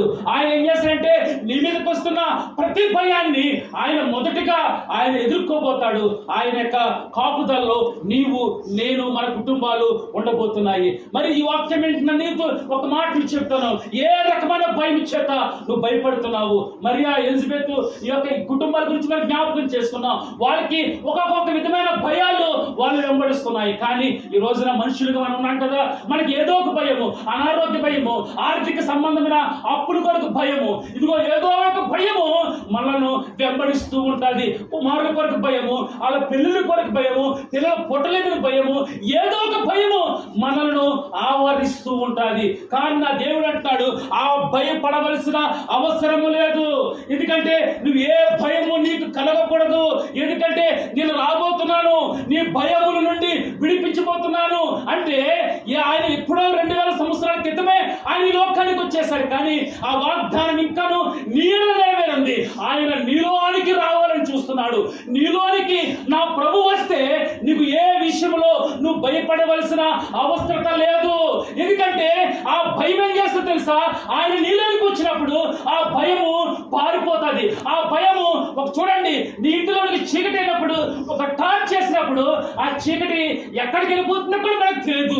అలాగే మన జీవితంలో ఏలుబడి చేస్తున్న భయాలు ఏం చేస్తాయంటే దేవుని యొక్క వెలుగు, పరిశుద్ధాత్మ శక్తి, పరిశుద్ధాత్మ యొక్క నడిపింపు మనలోకి వచ్చినప్పుడు ఆ వెలుగు, ఆ భయం ఏం చేస్తుందంటే ఒక టార్చ్ ఆ చీకటి వేసినప్పుడు ఏ విధంగా మాయమైపోతుందో అలాగే ఆ యొక్క భయాలు, అన్ని భయాలు, ఎన్ని భయాలు ఉన్నాయో అన్ని భయాలు కూడా అవన్నీ కూడా కళ్ళ మూసి తెరిసినప్పుడు ఏ విధంగా మాయమైపోతాయో ఆ విధంగానే ఆ భయాలన్నీ కూడా మాయమైపోతున్నాయి.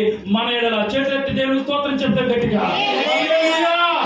ఏ విషయంలో భయపడుతున్నా సరే, ఏ విషయంలో కురిగిపోతున్నా సరే, ఏ విషయంలో ఆధైర్యపడుతున్నా సరే నువ్వు అనుకోవాలి, నాలో ఉన్న దేవుడు, నాలో ఉన్నవాడు లోకంలో ఉన్నవాడి కంటే శక్తివంతుడు. ఆయన శక్తి కార్యాలు నా ఎడల చేయబోతున్నాడు కనుక నేను భయపడను. దేనికి కూడా నేను భయపడను. ఎందుకంటే నా ఎడల దేవుని యొక్క కాపుదల ఉంది, నా ఎడల దేవుని యొక్క ఆయన ప్రణాళిక ఉన్నది, నా బిడ్డల ఎడల దేవుని యొక్క తలంపు ఉన్నది కనుక నేను మర్చిపోయినా, నేను విడిచిపెట్టినా నా దేవుడు మాత్రం నా ప్రార్థనను మర్చిపోడు. నా భక్తి జీవితాన్ని బట్టి నా దేవుడు నా పిల్లల జీవితాన్ని మార్చకుండా ఉండలేడు అని నువ్వు విశ్వసిస్తే ఈ రోజే అలాంటి సమర్పణలోనికి, అలాంటి తీర్మానానికి నువ్వు వచ్చినట్లయితే ఈ నెలలోనే దేవుడు నీ భయముల నుండి, నీకు కలుగుతున్న భయములన్నిటిలో నుండి, నీకు కలుగుతున్న ఆ యొక్క భయాలన్నిటిలో నుండి, కొన్నిటిలో నుంచి కాదు కానీ అన్నిటిలో నుండి, ఎన్ని రకాల భయాలు ఒక మనిషిని వేధిస్తాయో అన్ని రకాల భయాల నుండి నా దేవుడు నిన్ను విడిపించబోతున్నాడు. విడిపించడమే కాదు కానీ ఆ భయాలే కలగకుండా నా దేవుడు తన సన్నిధిని, పరిశుద్ధాత్మ యొక్క శక్తిని, పరిశుద్ధాత్మ యొక్క మహిమను, ఆ యొక్క ప్రసన్నతను నిన్ను కమ్మింపచేసి ఆ వెలుగులోనికి, ఆ ప్రత్యక్షతలోనికి నా దేవుడు నిన్ను ఈ రోజున నడిపించబోతున్నాడు.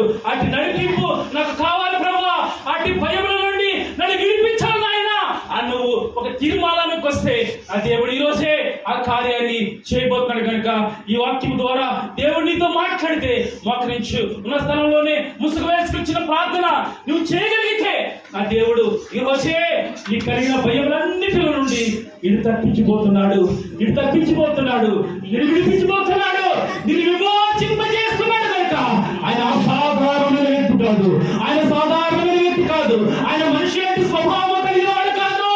దేవుని కుమారుడైన దేవుని ప్రత్యక్షతను పొందుకొని ఆ ప్రత్యక్షతని నీకు ఇవ్వబోతున్నాడు, నాకు ఇవ్వబోతున్నాడు, మనందరికీ ఇవ్వబోతున్నాడు. కనుక ప్రభువా నాకు ఏ భయములను కమ్ముకుంటుందో, ఏ భయములను అయా నడిపిస్తుందో, ఏ భయం చేత కురిగిపోతున్నానో, ఏ భయం చేత కలవబడుతున్నానో, అది మనుషుల భయమా, శత్రువు భయమా, ఈ లోకమనే మనుషులు చేస్తున్న భయాలా, ఏ భయమైనా సరే వాటిలో నుండి నన్ను విడిపిస్తానన్నావు కదా. వాటి వాటిని తప్పిస్తున్నావు కదా, ఆ భయములన్నిటిలో తప్పించవా, ఆ యొక్క భయములన్నిటిలో కాపాడవా, ఆ భయములన్నిటిని విడిపించవా అని నువ్వు ప్రార్థించగలిగితే ఈరోజే నా దేవుడు ఆ ప్రార్థనని విని నీకు జవాబు ఇవ్వబోతున్నాడు కనుక ఈ మాటల ద్వారా దేవుడిని ఆదరించాలని ఆశపడుతున్నాడు. దేవా, ఆ భయములు నన్ను కమ్ముస్తున్నాయి ప్రభా, ఆ భయాలను అయ్యా నన్ను పీడిస్తున్నాయ్యా, ఆ భయమే రోగం వస్తుంది ప్రభా, ఆ భయమే శాపంగా మారుతుంది అయినా ఆ భయములన్నిటి నుండి నన్ను విడిపించవా, ఆ భయములన్నింటినీ కాపాడవా, ఆ భయములన్నిటి నుండి అయినా నన్ను కాపాడవా ప్రభా అని ఒక నిమిషం ప్రార్థనలోకి వెళ్దాం. ప్రతి ఒక్కరు కూడా చిన్న ప్రార్థన. నేను భయపడినయ్యా, యేసు నాతో ఉన్నందున నాకు భయం లేదయ్యా, నువ్వు నాతో ఉంటే నాకు భయం లేదయ్యా. నేను మనుషులతో ఉన్నప్పుడు నాకు భయం కలుగుతుంది, నేను లోకముతో ఉన్నప్పుడు భయం కలుగుతుంది. లోకము ఏ విధంగా ఆలోచిస్తుందో ఆ విధంగా ఆలోచించినప్పుడు నాకు భయం కలుగుతుంది. కానీ నేను మాత్రము లోకము నుంచి కానీ అయ్యా మనుషుల నుంచి కానీ ఆలోచించను. అయ్యా లోకపు భయం నాకు వద్దు, అయ్యా లోకము పెడుతున్న భయాలు నాకు వద్దు. అయ్యా నీ యందు నేను భయభక్తి కలిగి ఉంటాను, నీ యందే భయం కలిగి ఉంటాను. కానీ ఈ లోకము గురించి కానీ ఈ లోకపు మనుషుల గురించి కానీ భయపడనయ్యా. యేసయ్యా నువ్వు ఉంటే చాలేస్తయ్యా, యేసయ్యా నువ్వు ఉంటే చాలేస్తయ్యా. ఈ జీవితానికి నువ్వు ఉండాలయ్యా, ఈ బ్రతుకులో నువ్వు రావాలయ్యా. అయ్యా నీకు స్తోత్రములు తండ్రి, స్తోత్రములు ఆయన, స్తోత్రములు ప్రభా, స్తోత్రములు తండ్రి. నీకు వందనాలు యేసయ్యా, నీకు వందనాలు. అందరూ కూడా ప్రార్థనలోకి వెళ్దాం. అందరూ కూడా ప్రార్థన చేద్దాం. అందరూ కూడా ప్రార్థన. అందరూ కూడా నోరు చేసి ప్రభా దేవా యేసయ్యా నీకు స్తోత్రములు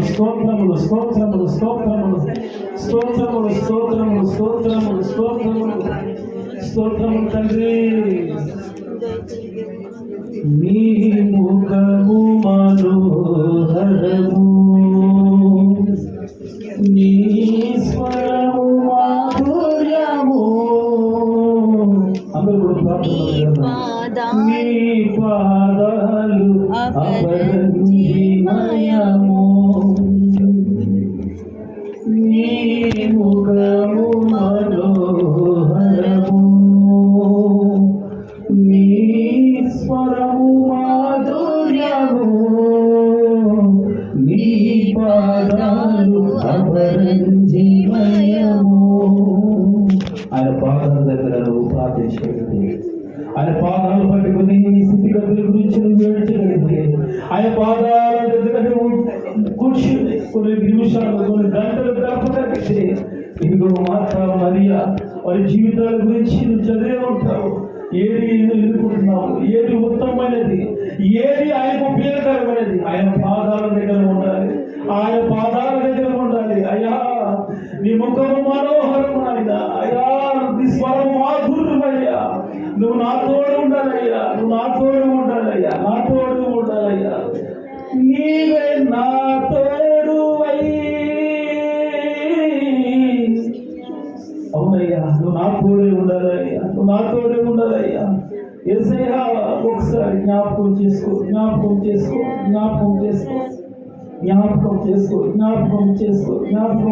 తండ్రి. ఒకసారి ఈ సమయము ఈరోజు డిసెంబర్ 10వ తారీఖున నేను ఏ విషయంలో భయపడుతున్నాను, ఏ విషయంలో అధైర్యపడుతున్నాను, ఏ భయములను కమ్ముకుంటుందో, ఏ శాపములను వేడుతుందో, ఏ భయము చేత కురిగిపోతున్నారో, ఉద్యోగం రావట్లేదనా, అయ్యా కుటుంబ పరిస్థితులు బాగలేదనా, బిడ్డల జీవితాలు బాగలేదనా, ఇదిగో ఈ జీవితం ఎక్కడితోనే అంతమైపోతుందా, ఇంకా నాకు ఏ దిక్కు లేదనా, ఏ భయము నీవు భయపడినా, ఇదిగో నువ్వు భయపడనక్కర్లేదు. ఎందుకంటే నువ్వు మనుషుల వైపు చేస్తున్నప్పుడు, మనుషుల వైపు చూస్తున్నప్పుడు నీకు భయము కలుగుతుంది. కానీ నువ్వు మనుషుల వైపు చూడకూడదు, నువ్వు మనుషుల మాటలు లక్ష్య పెట్టకూడదు. దేవుని వైపు చూడు, నీకు భయం అనేది లేకుండా, ఏ మాత్రము చెయ్యకుండా నా దేవుడు నీ చేతులతో తన చేతులతో నేను ఎత్తుకోబోతాడు, తన చేతులతో నేను పట్టుకోబోతాడు. దేవా నీ చేతిలో అయ్యా రొట్టెనయ్యా నన్ను ప్రభు అయ్యా పరమ కుమారి నీ సారి పైన జిగట బట్టి అయ్యా నీ చేతి వేలుతో నన్ను రూపొందించాడు ప్రభు, ఒక యోగ్యమైన పాత్రగా మార్చాడు ఆయన.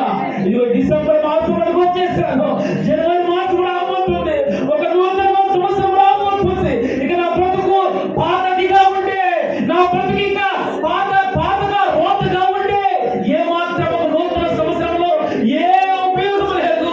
నా జీవితం మార్చబడ్డ జీవితంగా రావాలి. నూతన సంవత్సరంలో ఒక నూతనమైన కార్యం జరగాలంటే నా స్వభావం అంతా కూడా మార్చివేయాలి, మార్చబడాలి, మారు మనసు కావాలి, రక్షణార్థము కావాలయ్యా. అటు జీవితం నాకు కావాలి, అటు బ్రతుకు కావాలి, అటు బ్రతుకులో కావాలని నేను అపేక్షిస్తున్నాను తండ్రి. అటు జీవితం నాకు దయచేవా. మనుషులే అలాంటి జీవితాన్ని ఎవరు ఇవ్వలేరు, కానీ నా ప్రభు మాత్రమే అలాంటి జీవితాన్ని, అలాంటి మనసును, అలాంటి స్వభావాన్ని నా దేవుడే పోతున్నాడు కనుక నువ్వు కన్నీరు కాల్స్తున్న కన్నీరు వ్యర్థము కాకపోదు. నీ బిడ్డల కొరకు వేధిస్తున్న ఆ దుఃఖము ఏ మాత్రం కూడా ఆగిపోదు. నా దేవుడు ఆ దుఃఖాన్ని కూడా సంతోషముగా మార్చబోతున్నాడు. నీ దుఃఖ దినములను సమాప్తం చేయబోతున్నాడు. నీ దుఃఖములను నా దేవుడు సమాప్తం చేయబోతున్నాడు. ఇంకా నీలో ఉన్న కన్నీరంతా కూడా ఆ కడిగిపోతున్నాడు. ఆయన నిన్ను గుర్తిస్తున్నాడు. నువ్వు మాత్రం ప్రార్థన చేయకుండా మౌనంగా కాకుండా ఒక నిమిషమైనా నీ కుటుంబం గురించి జ్ఞాపకం చేసుకోవా, నీ బిడ్డల గురించి ప్రార్థన చేసుకోవా, నీ యొక్క జీవితం గురించి ప్రార్థన చేసుకోవా, నీ యొక్క భక్తి జీవితం గురించి ఒకసారి జ్ఞాపకం చేసుకోవా. వాళ్ళెవరినో చూసుకుని పోల్చుకోవడం కాదు, కానీ ఇదిగో నా ప్రభు యొక్క ముఖ స్వరూపము నీ ఎదుట ప్రత్యక్షమవుతుండగా ఆయన స్వరూపంలో నన్ను చూసుకుని నిన్ను సరి చేయబడాలి, నిన్ను నువ్వు సరి చేసుకోవాలి. ఆ సమయం కనుక సరి చేయబడాలి ఎలా మళ్ళీ దుఃఖాలే, మళ్ళీ నష్టాలే, మళ్ళీ కష్టాలే, మళ్ళీ మోసాలే, ఇంకా ఆర్థికమైన ఇబ్బందులే సరి చేయబడకుండా, కనుక్కోకుండా మన హృదయాలను, మన పాపాలను కనుక్కోకుండా ఒక నూతన సంవత్సరానికి వెళ్ళినట్లయితే ఆ సంవత్సరం కూడా పాతదిగానే ఉంటుంది, కానీ ఏ మాత్రం కొత్తదిగా ఉండదు. ఇదిగో యేసుక్రీస్తు అన్నాడు, ఇదిగో మీకు నూతన సృష్టి, పాతవి గతించును, సమస్తమును కొత్తగా చేయబోతున్నాడు దేవుడు. కనుక ఆ దేవుని యొక్క కృపను పొందుకోవాలంటే, ఆ దేవుని యొక్క మహిమను పొందుకోవాలంటే ఈ రోజు నువ్వు కన్నీరు కాచి ప్రభా నా దుఃఖమైనా అయ్యా నా బాధలయ్యా ఎవరు చూస్తారు, ఎవరు చెప్పుకోలేరు, కానీ ఇదిగో నన్ను కన్నా తండ్రి, నా కన్నా తల్లి నీవే కనుక, నా అన్న మా తల్లి, నా చెల్లి అన్న నీవే కనుక అయ్యా నీతో నేను చెప్పుకుంటాను. నా మాట వినవా? నువ్వు మాట వినే దేవుడు కదా, ప్రార్థన వినే దేవుడు కదా అయ్యా. నువ్వు రాయుడు కాదు, రక్తము కాదు, చెట్టువు కాదు, జీవము గల దేవుడు, నువ్వు ప్రత్యక్షమైన దేవుడు, ఇశ్రాయేలుకు ప్రత్యక్షమైన దైవమా, మాతో ప్రత్యక్షమవుడు ప్రభా. మాలోనికి రండయ్యా, మా దగ్గరికి రండయ్యా, మా పరిస్థితులను చూడండి ప్రభా. ఒక్కసారి జ్ఞాపకం చేసుకో, ఆయన సమీపస్తులుగా ఉన్నాడు. నీకు సమీపరాలుగా, నువ్వు సమీపరాలుగా దగ్గరకు వస్తేట్లయితే ఇంకా నా దేవుడు నీలోనికి రాబోతాడు కనుక ప్రభా ఒక్కసారి నా జీవితాన్ని మారా అనుభవాలు, చేదు అనుభవాలు, ఏది కూడా ఫలింపలేని జీవితాలు అయ్యా. దుఃఖమే అయ్యా. ఆ దుఃఖాన్ని కూడా నాట్యముగా మార్చగలవాడు నీవే. ఎవరయ్యా ఈ విధంగా మార్చేది? ఎవరయ్యా ఇలాంటి స్థితినిచ్చేది? నువ్వే కదా ప్రభా, నువ్వే నా దిక్కయ్యా. నీకు నేను కన్నీరు కాస్తున్నాను, నీ పాదాలు పట్టుకుని మారుతున్నాడయ్యా. నాకు ఒక నూతన జీవితాన్ని దయచేవా, ఒక నూతనమైన కృపను దయచేవా, ఒక నూతనమైన వాక్యాలను దయచేవా అని ప్రార్థించగలిగితే ఇదిగో ఇంతవరకు దేవునికి అవకాశం ఇచ్చినాడు. నీ ప్రార్థన ఆయనే దేవుడు కనుక ఇంకా నువ్వు మౌనముగా కాకుండా వచ్చిన ప్రార్థన చేయగలిగితే నా దేవుడు నీ ప్రార్థనలు, నీ మూలుకలను, ఇశ్రాయేలు యొక్క మూలుకిని నా దేవుడే ఇదిగో ఈ రోజు కూడా నీ ప్రార్థన అనుకుంటున్నాడు, నీతో మాట్లాడబోతున్నాడు. పరిశుద్ధాత్మ దేవా నీకు స్తోత్రము తండ్రి. మాలోనికి రండయ్యా, మాతో రండయ్యా, ఈ కార్యములు జరిగించడయ్యా.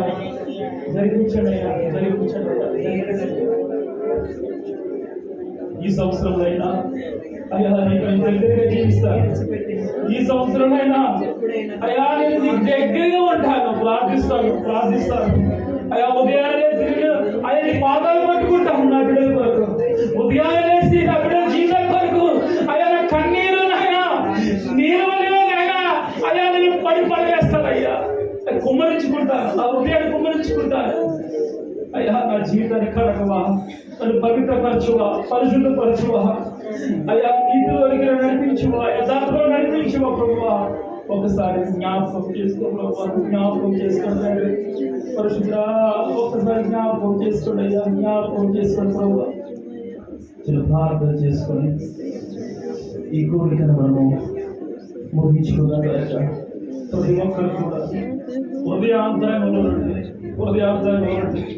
విన్న పాలు నా దేవుడు, మన దేవుడు, మన కన్నీరు కురిసే దేవుడు మన దేవుడు, ఇంకో మన మూడు కలిగిన దేవుడు మన దేవుడు, మర్చిపోయే దేవుడు కాదు కనుక అందరిలాంటి వాడు కాదు మన దేవుడు, అందరిలాంటి స్వభావం కలిగిన వాడు కాదు మన దేవుడు, ఒక ప్రత్యేకించబడిన దేవుడు. అలాగే నిన్ను కూడా ఒక ప్రత్యేకించబడిన దానిగా, ప్రత్యేకించబడిన వాడిగా చూడాలనుకున్నాడు. ఆ ప్రత్యేకలోకి రావాలనుకున్నాడు. ఆయన ముఖ దర్శనం చూపించాలనుకుంటున్నాడు. ఆయన ముఖ కాంతి నీ మీద ప్రకాశింపచేయాలని ఆశపడుతున్నాడు. నువ్వే దూరస్తులాగా అయిపోతున్నావేమో, నువ్వే దూరంగా పారిపోతున్నావేమో దేవుడి సన్నిధి నుండి. ఒక అవకాశాన్ని దేవుడు ఇచ్చాడు. ప్రార్థన చేస్తున్నాను. ఎందుకంటే నాయనా వారి కన్నీరు కాచి నింపబోతున్నారు. కొన్నొక్కసారి జ్ఞాపకం చేసుకో. పరిశుద్ధుల తండ్రి ప్రభువుల నాయన, పరిశుద్ధానికి వందనాలు, స్తోత్రాలు చెల్లిస్తున్నారు ప్రభువా. ఇంతవరకు నాయన అయ్యా మా దుఃఖాలు, కష్టాలు, వ్యాధులు, రోగ అయ్యా ఇలాంటి సంవత్సరంలో ఎన్నో కోల్పోయాను ప్రభు. ఎన్నో ఆశలు పెట్టుకున్నవాడిని అయాశలు అయిపోయాయి. ఈ సంవత్సరంలో బాగుపడతానే అనుకున్నాను, కానీ బాగుపడలేదు, మెరుగుపడలేదు. అయినా మళ్ళీ కన్నీరే, మళ్ళీ దుఃఖమే. అయ్యా నేను భయపడకుండా ఎలా ఉంది కదయ్యా. అయ్యా మీ ఆ నాలో ఉన్న భయపడంతా కూడా నాయన తీసివే ప్రభు, తీసివేయండి, తీసివేయండి. అయ్యా నా కలుగుతున్న భయం అంతా కూడా తీసివేయండి ఆయన. సహాయం చేయండి. ఇంకో ప్రభా నిపుణులు వచ్చిన వాళ్ళందరూ జ్ఞాపకం చేసుకోండి. వాళ్ళు పేరు వారు ప్రార్థిస్తున్నారు ప్రభా. అయా వారి నూతన సంవత్సరాలకు వెళ్ళబోతున్నారు. అయా వారి నూతనమైన కృప వారిని ఆవరించును గాక, ఒక నూతనమైన కృప వారిని పొందుకుందురు గాక, ఒక నూతనమైన వాత్సల్యం చేత వారి కుటుంబాలు వారునైనా నింపబడుదురు గాక. ఏ శాపము వారి అంటే రాకూడదు అయ్యా, ఏ భయము వారి అంటే రాకూడదు ప్రభా. అయ్యా నీతి సూర్యుడా మీరు వారి మీద ఉదయించాలి, వారి కుటుంబంలో ఉదయించాలి. వాళ్ళలో చీకటంతా కూడా అయ్యా పారిపోవాలి, వాళ్ళలో భయమంతా కూడా ప్రభా తొలగిపోవాలి నాయన. వారి ముందు ప్రత్యక్షత అవ్వాలి, ప్రత్యక్షత అయ్యే దేవుడు నాయన. అయ్యా ప్రత్యక్షత అయ్యే దేవుడు ప్రభా, వారి ముందు ప్రత్యక్షత కావాలి. వారి జీవితాలు నిలబెట్టండి, వారి కుటుంబ బిడ్డల జీవితాలు నిలబెట్టండి ప్రభా. గొప్ప స్థితిలోనికి, ఉన్నత స్థితిలోనికి వారు నప్పించుకొని ప్రార్థిస్తున్నాం ప్రభా. ఎవరైతే ఈ గుడిలో బాధిత పొందారో వారందరినీ జ్ఞాపకం చేసుకోండి. వారి పేరున ప్రతి అవసరత, ప్రతి అక్కర అయా మీరు తీర్చమని ప్రార్థిస్తున్నాం ప్రభా. అయా వారి దుఃఖ దినములు సమాప్తం చేయండి. ఈ నూతన సంవత్సరంలో ఒక నూతనమైన కృపను వారికి దయచేయండి. వారి కన్నీరు అయ్యా నీ పాదముల యొక్క చేరని నమ్ముచున్నాను అయ్యా. వారి కన్నీరు మీరు చూసారైనా నమ్ముచున్నారు ప్రభా. ఎవరి కన్నీరు కూడా వ్యర్థము కాదు, వృధా కాదు అయ్యా. మా కన్నీరును నాట్యముగా మార్చగలవాడు నీవే. నీ బిడ్డలు కన్నీరు కాచి ప్రార్థిస్తున్నారు, రోధిస్తున్నారు ప్రభా. ఒక్కసారి వారి జ్ఞాపకం చేసుకొని వారి బ్రతుకులు కట్టవా. నమ్మిన వారందరినీ కూడా విడిచిపెట్టారు అయ్యా, నమ్మిన వారందరికీ నాశనం చేశారు అయ్యా. విడిపించుకుని పోయామయ్యా, ఒక్కదానిగా అయిపోయాను, ఒంటరిగా అయిపోయాను అయ్యా, ఏకాకైపోయాను ఆయన. నాకు ఏదే దిక్కే లేదు అయ్యా. నా దిక్కు నీవే. నీరుని ప్రార్థిస్తున్నాను, నీరుని వేడుకుంటున్నాను, నిన్నే నమ్ముకున్నాను. నువ్వు కూడా విడిచిపెట్టేస్తావా? నువ్వు కూడా మర్చిపోతావా? నువ్వు కూడా అయ్యా విడనాడుతావా? విడనాడి దేవుడు కాదు కనుక నీ పాదాలు పట్టుకుంటారయ్యా. నా జీవితాన్ని ఇంకా మార్చండి, నాట్యముగా మార్చండి. ఆ యొక్క నూతన కృపను నాకు దయచేయ ప్రభా. ఏ సమస్య నాలో ఉందో ఎరిగిన దేవుడు నాయన, ఆ సమస్యను తీర్చగల దేవుడు నువ్వు కనుక నీ ఎదుటే నీతోనే నేను ప్రార్థిస్తున్నాను, నిన్నే అడుగుతున్నాను. మనుషుల వైపు కాదు, జీవముగా దేవుని వైపు చూస్తూ నేను ప్రార్థిస్తున్నాను దేవా. నా ప్రార్థన వ్యర్థం కాదు, నా భక్తి వ్యర్థం కాదు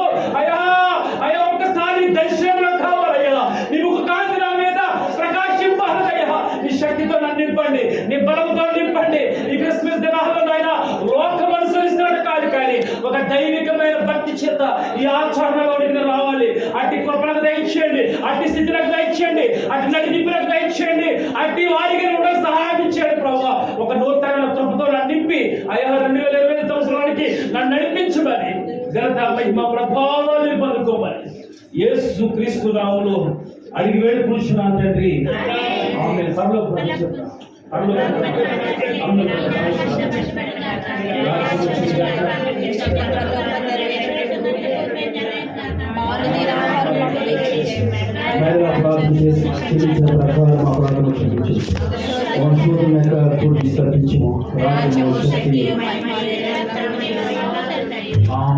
మా తల్లి దేవుని ప్రేమ, మా ప్రభు రక్షకుడు యేసు క్రీస్తు దివ్య కృప, పరిశుద్ధాత్మిక సహవాసము సన్నిధి సకల పరిశుద్ధులు కూడా కూడి వచ్చిన మీకు మీ కుటుంబంలో కూడా ప్రభు కృప ఎల్లప్పుడూ తోడి నడిపించి మిమ్మల్ని అభివృద్ధిలోనికి నడిపించును గాక. ఆమేన్.